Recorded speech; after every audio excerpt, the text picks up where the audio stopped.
अयोध्या। दोस्तों, ये बात तो आपको पता ही होगी कि हमारे भगवान श्री राम का जन्म अयोध्या में हुआ था और रामायण में भी अयोध्या का जिक्र हुआ है, जो हम बचपन से देखते आए हैं। अयोध्या एक बहुत ही पवित्र शहर माना जाता है हिंदुओं में। लेकिन दोस्तों, क्या आपको पता है कि अयोध्या में जो राम मंदिर बन रहा है उसमें लोगों ने कितने करोड़ का डोनेशन दिया? और क्या आप जानते हो कि अयोध्या से इंस्पायर होकर कुछ विदेशी देशों के शहरों के नाम भी रखे गए हैं? और तो और, साउथ कोरिया देश का अयोध्या से बड़ा ही तगड़ा कनेक्शन है। और आज हम अयोध्या के बारे में जानेंगे कुछ ऐसे ही अननोन फैक्ट्स जो आपके दिमाग को हैरान कर देंगे। तो वीडियो को पूरा एंड तक जरूर देखिएगा। चलिए, let's start the video. Ayodhya नाम का मतलब। तो दोस्तों, चलिए सबसे पहले बात कर लेते हैं अयोध्या नाम का क्या मतलब है। क्या आपको पता है अयोध्या शब्द का अर्थ क्या होता है? अयोध्या शब्द का मतलब है युद्ध। और जब हम उसके आगे ए लगा देते हैं तो इसका मतलब होता है युद्ध ना होना। जी हाँ, नॉट बी फॉर्ट। तो असल में अयोध्या का मतलब हुआ अजेय शहर। एक इंटरेस्टिंग चीज और है, अयोध्या को साकेत के नाम से भी जाना जाता है। यूं कह लो कि पहले के समय में अयोध्या को साकेत के नाम से ही जाना जाता था। साकेत का मतलब होता है इमारत वाला शहर। अयोध्या भारत का प्राचीन शहर है। इसे हिंदुओं में एक प्राचीन शहर माना जाता है। अयोध्या का पुराना नाम अवध या औध भी है। ये भगवान राम के जन्म और उनके पिता दशरथ के शासन के साथ प्रसिद्ध महाकाव्य रामायण की प्रतिष्ठा भूमि का केंद्र भी है। अयोध्या की स्थापना।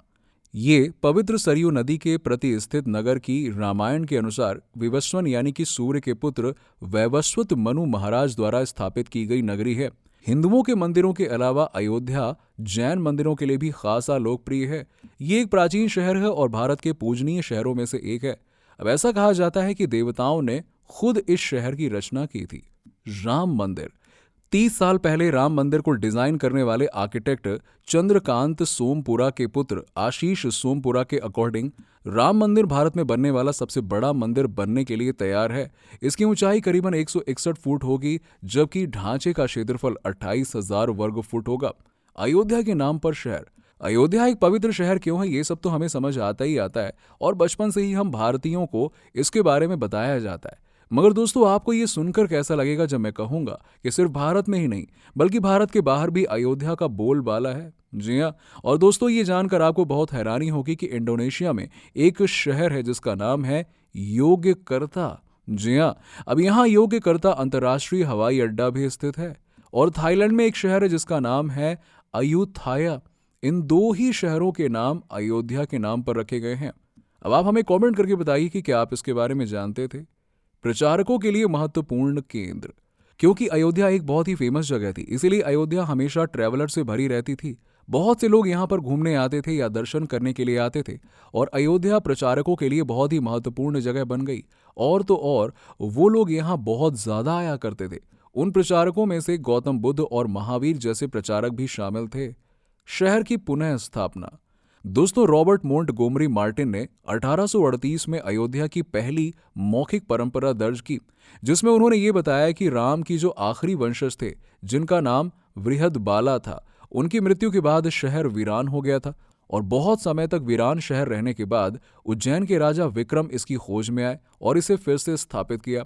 उन्होंने रामगढ़ किला भी बनवाया और 360 मंदिरों का निर्माण भी करवाया। सत्य के प्रतीक का जन्म स्थान। एक और कमाल का फैक्ट है जो किसी को नहीं पता होगा। अयोध्या को राजा हरिश्चंद्र का जन्म स्थान माना जाता है, जिसे भारत में सत्य का प्रतीक माना जाता है। जैसे उन्होंने अपना राज्य दे दिया, अपने परिवार को बेच दिया और एक दास बन गए, सिर्फ एक वादा पूरा करने के लिए जो उन्होंने एक ऋषि से किया था, और वो भी अपने सपनों में।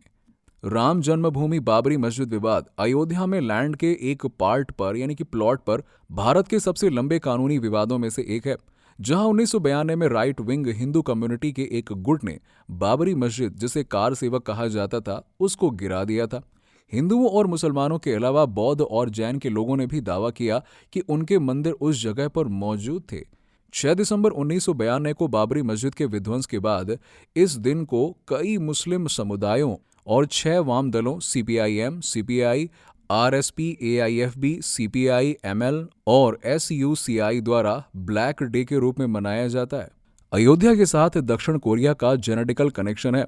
कोरिया के सबसे बड़े राजवंश की रानी के रूप में राजकुमारी हियो हुओंग ओके अयोध्या की बेटी थीं। जी हाँ, जिन्होंने समुद्री मार्ग से यात्रा की और कोरिया के कारा वंश के राजा किम सुरो से शादी की। है ना, बिल्कुल सरप्राइजिंग चीज। ये सारी बातें शायद आपको कहीं सुनने को ना मिलें। पूरे भारत में सोने और चांदी की ईंटों का दान। अब ये किसी से छुपा हुआ फैक्ट नहीं है कि मंदिर बनाने के लिए राम मंदिर ट्रस्ट को सोने और चांदी की ईंटों के रूप में दान दिया गया। मशहूर हस्तियों से लेकर राजनेताओं तक सभी का योगदान रहा। उत्तर प्रदेश बुलियन एसोसिएशन ने अब तक 33 किलो से अधिक वजन की चांदी की ईंटें दान की हैं। मुगलों के स्वघोषित वंशज राजकुमार याकूब हबीबुद्दीन तुसी ने 1 किलो वजन की सोने की ईंटों की पेशकश की है। हैदराबाद के श्रीनिवास नाम के जौहरी ने भी 1 किलो सोने का दान किया है। ईंट और 5 किलो की चांदी की ईंट कथित तौर पर हैदराबाद स्वयंसेवी संगठन पवन कुमार फाउंडेशन राम मंदिर के निर्माण के लिए मंदिर ट्रस्ट को 34 चांदी और सोने की ईंटें दान करेगा। यहां तक कि तमिलनाडु के संतों ने भी तमिल में श्रीराम अंकित सोने और चांदी की ईंटें दान में दी हैं। सोने की ईंटों का वजन 5 किलो और चांदी की ईंटों का वजन 20 किलो है। अब ये भी खबर है कि अहमदाबाद के जैन समुदाय ने भी अयोध्या में राम मंदिर निर्माण के लिए 24 किलो चांदी की ईंटें दान में दी है। यहां तक कि कांग्रेस नेता कमलनाथ ने भी एमपी कांग्रेस की ओर से चांदी की 11 ईंटें दान देने की घोषणा की है। कथित तौर पर ट्रस्ट के अध्यक्ष महंत नृत्य गोपाल दास ने 40 किलो वजन की चांदी की ईंटें बनवाई हैं, जिसका उपयोग भूमि पूजन समारोह के दौरान किया गया। सिर्फ सोने चांदी की ईंटें ही नहीं, यहां तक कि राम मंदिर निर्माण के लिए महत्वपूर्ण लोगों द्वारा बड़ी संख्या में धन का दान भी दिया जा रहा है। आध्यात्मिक गुरु मोरारी बापू ने 5 करोड़ रुपए दान देने की घोषणा की है। यूपी के डिप्टी सीएम केशव प्रसाद मौर्य ने 6,60,000 रुपए का दान दिया। वहीं जबकि यूपी के सीएम योगी आदित्यनाथ ने 11 लाख रुपए का दान दिया। पटना के महावीर मंदिर ट्रस्ट ने भी 10 करोड़ रुपए दान देने की घोषणा की। जबकि महाराष्ट्र के सीएम उद्धव ठाकरे ने भी मार्च में ट्रस्ट को 1 करोड़ रुपए दान देने की पेशकश की थी। तो दोस्तों, ये थे कुछ अननोन फैक्ट्स अबाउट अयोध्या जो शायद आपकी जानकारी में ना रहे हों।